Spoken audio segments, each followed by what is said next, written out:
adalah kau tunjukkan itu di wajahmu. Wajah-wajah minta dikasihan, wajah-wajah memelat. Bukan wajah-wajah komandan yang harusnya menjadi solusi bagi persoalan bawahannya. Kau calon datu, nanti kau bawa 10 orang. Kalau wajahmu begitu, anggotamu morilnya rendah. Tak mundur dia. Coba kau tampilkan wajahmu. Wajah datu yang kau harapkan. Ingatkan kepada kalian, pada setiap kakimu yang sudah mulai lemah, tarikan nafasmu yang sudah mulai sesak, dan setiap tetesan keringatmu, ingatlah, keluarga besar Udayana mendoakan untuk keberhasilan kalian. Untuk itu jangan pernah menyerah. Mari kita teriakan nama Udayana dengan penuh semangat. Udayana! Udayana! Sungguh Jaka tak mengerti mengapa ia dipanggil ke sini. Dilihatnya Garuda Pancasila tertempel di dinding dengan gagah. Dari mata burung Garuda ia melihat dirinya. Dari dada burung Garuda ia melihat desa. Dari kaki burung Garuda ia melihat kota. Dari kepala burung Garuda ia melihat Indonesia. Lihat, hidup di desa, sangat subur tanahnya, sangat luas sawahnya, tapi bukan kami punya. Lihat, padi menguning, menghiasi bumi sekeliling, desa yang kaya raya, tapi bukan kami punya. Lihat hidup di kota, pasar swalayan tertata, ramai pasarnya, tapi bukan kami punya. Lihatlah aneka barang dijual, belikan orang. Oh makmurnya, tapi bukan kami punya. Jika terus Jaka terus terpana, entah mengapa, meneteskan air mata itu ia yang punya.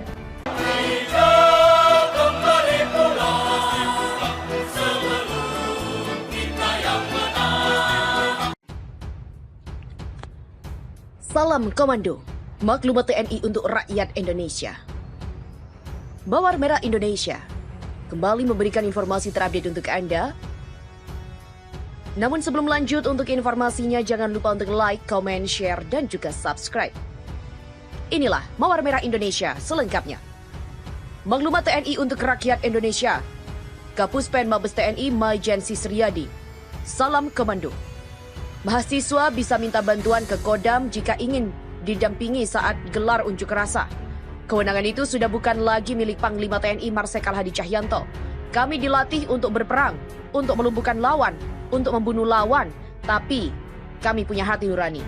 Kami tidak dilatih untuk membunuh rakyat, untuk membunuh mahasiswa. Kami ada karena kami menjaga rakyat, kami menjaga NKRI.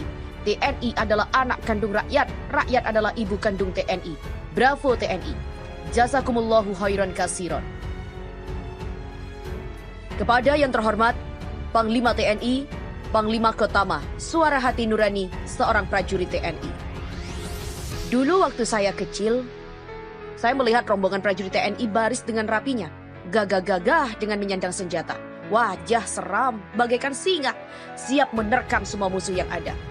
Era Presiden Pak Harto dulu, ABRI sangat disegani, tak ada preman yang berani dan tak ada politikus yang membebani. Zaman telah berubah dan berganti. Pisahnya ABRI jadi bumerang institusi. Kata sinergitas hanya kiasan alami karena adanya ketidakadilan dalam fasilitas dan norma yang semakin menyudutkan TNI. Banyak sudah gerakan anti NKRI, tapi kami hanya bisa berdiam diri karena undang-undang yang dibuat hanya untuk Polri. Tugas kami dikebiri dengan olah bahasa orang intelek yang tak berhati. GAM, RMS, OPM, dan PKI. Semua sudah menyusun kekuatan dan mulai beraksi. Tapi lagi dan lagi hanya disingkapi sebagai kriminalisasi. Karena mereka bukan separatis negara, tapi hanya kelompok preman yang membawa senjata. Tapi, dikala preman kota di tiap sudut gang beraksi, dikatakan itu sudah basi. Geng motor yang selalu membantai katanya itu tak perlu disingkapi. Anehnya, dikala Muslim membawa sorban dan menggemakan takbir serta selawat dikatakan kelompok yang berkedok agama. Sudah banyak orang pintar kebelinger di era ini, membuat undang-undang yang tak berarti hanya mengebiri segala tugas TNI. Kami selalu digembleng di lembah, gunung, dan hutan. Tidur beralaskan rumput, beratapkan langit dan cahaya rembulan. Menu kami hanya mie instan. Keluarga kami tinggalkan. Untuk apa semua ini kami lakukan? Hanya untuk melindungi tumpah darah Indonesia. Tapi sekarang hanyalah mimpi. Senjata kami hanya sebagai hiasan dan pajangan di pameran. 8 wajib TNI yang ketujuh hanya ucapan. Nyatanya, kami harus dihadapkan dengan jutaan umat muslim yang aksi di Jakarta. Mereka hanya membawa sorban dan tak bersenjata, menggemakan keagungan Tuhan Yang Maha Esa. Kita sudah tunduk pada aturan yang punya wewenang keamanan negara. Semua tugas kita sudah diambil perannya. Dengan bahasa itu, keamanan negara. Bukan lagi sebagai kedaulatan negara, hanya bahasa itu adalah keamanan negara. Singa yang dulu mengaum bergema, sekarang menjadi singa ompong yang hanya jadi bahan caci maki. Oleh mahasiswa, oleh preman dan oleh politikus-politikus tak berhati. TNI sudah tak ada artinya, karena media sibuk dengan berita penggerbekan dan pencitraan. Masyarakat sudah gundah gulana melihat TNI hanya berdiam diri. Mereka tidak tahu problema di dalamnya. Karena semua terbentur oleh aturan. Jangan salahkan rakyat bila bertanya, tugas kita itu apa? Semoga kita sebagai prajurit sejati akan selalu tabah menghadapi ujian ini. TNI lahir dari rakyat dan akan selalu berjuang dengan rakyat. Kami rindu sosok pemimpin yang tegas melantangkan kata, basmi, serbu. Kami rindu sosok pemimpin yang sujud bersama. Semoga akan lahir sosok pemimpin baru, mewarisi sifat Panglima Besar Jenderal Sudirman. Negara kita bukan seperti Amerika, bukan seperti Singapura dan Malaysia. Negara kita adalah negara kesatuan yang diperoleh dari perjuangan rakyat dan tentara. Tameng utama adalah TNI dan bukan hanya menjadi lesan tembak bagi polisi. Bukan lagi lahan buli preman-preman. Jadilah singa seperti dulu lagi, mengaum bergema, menggetarkan musuh negara, menjaga kesatuan NKRI. Blessing in disguise. M. Rizal Fadilah. Blessing in disguise. Terjemah sederhananya adalah keuntungan tersamar. Sesuatu yang mungkin awalnya dianggap buruk ternyata mengandung kebaikan. Sesuatu yang didapat di luar dugaan atau tidak direncanakan. Bahasa agaminya adalah min haitsu la yahtasib. Peristiwa politik kini khususnya soal RUU haluan ideologi Pancasila adalah hikmah di tengah bencana. Ada blessing in disguise bagi bangsa Indonesia dari skandal ini. Sekurangnya 4 hal. Yang pertama adalah yang biasa teriak-teriak saya Pancasila, ketika Pancasila diganggu ternyata diam saja. Ini kaum munafikun. Kedua, umat Islam yang biasa dipojokkan anti Pancasila justru kini terbukti yang berada paling depan dalam membela Pancasila. Ketiga, umat Islam menjadi bersatu, MUI, NU, Muhammadiyah, Persis, DDII, dan lainnya satu sikap. Kekuatan umat tergalang baik pusat maupun daerah. Keempat, terkuak platform perjuangan PDIP yang dapat melemahkan atau potensial mengubah dan membahayakan Pancasila. Ada Trisila dan Ekasila. Awalnya tentu percaya diri PDIP sebagai pengusul untuk dapat melalui proses tahapan menuju RUU tanpa hambatan.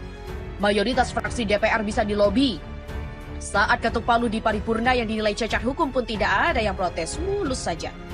Setelah menjadi RUU barulah menggelombang aksi protes, berbagai pernyataan sikap dikeluarkan oleh elemen-elemen masyarakat. Penolakan luar biasa masif, isu RUU beraroma PKI dan komunisme terus menggema. PDIP kaleng kabut menjadi tertuduh. Pandangan agama, blessing in disguise adalah kebenaran yang sesuai dengan rencana Allah. Artinya, makar manusia yang belum tentu terrealisasi dan berantakan. Wa makaru wa makarallah, wallahu khairul makirin. Mereka punya makar dan Allah punya makar pula. Dan Allah lah sebaik-baiknya pembuat makar. Quran Surat Ali Imran 54. RUU HIP sejak awal adalah makar itu. Namun Allah tunjukkan ada akan makarnya. Kini terbukti makar Allah sedang berjalan. Kita akan melihat betapa hebat Allah membuka kedok makar manusia. Allah itu sebaik-baik membuat makar atau rencana. Blessing in disguise bagi orang beriman adalah bukti-bukti. Umat Islam sepanjang berjuang keras di jalannya, maka akan ada banyak menerima blessing in disguise. Oleh karenanya, pada bidang apapun di samping melakukan langkah kalkulatif mengikuti hukum sebab akibat, namun mesti mendapatkan dan kejar pula karunia Allah yang tak terduga melalui sebab perjuangan yang berani dan sungguh-sungguh. Walladzina jahadu fina lanahdiyannahum subulana. Dan mereka yang bersungguh-sungguh berjuang di jalan Allah, maka pasti Allah akan membukakan jalan-jalannya. Quran Surat Al-Ankabut 69. Nasrun minallah wafatun qarib. Pertolongan itu dari Allah dan kemenangan pun dekat. Quran Surat Asy-Syaff ayat 13. 7 Tuduhan makar dilawan dengan narasi makar pula.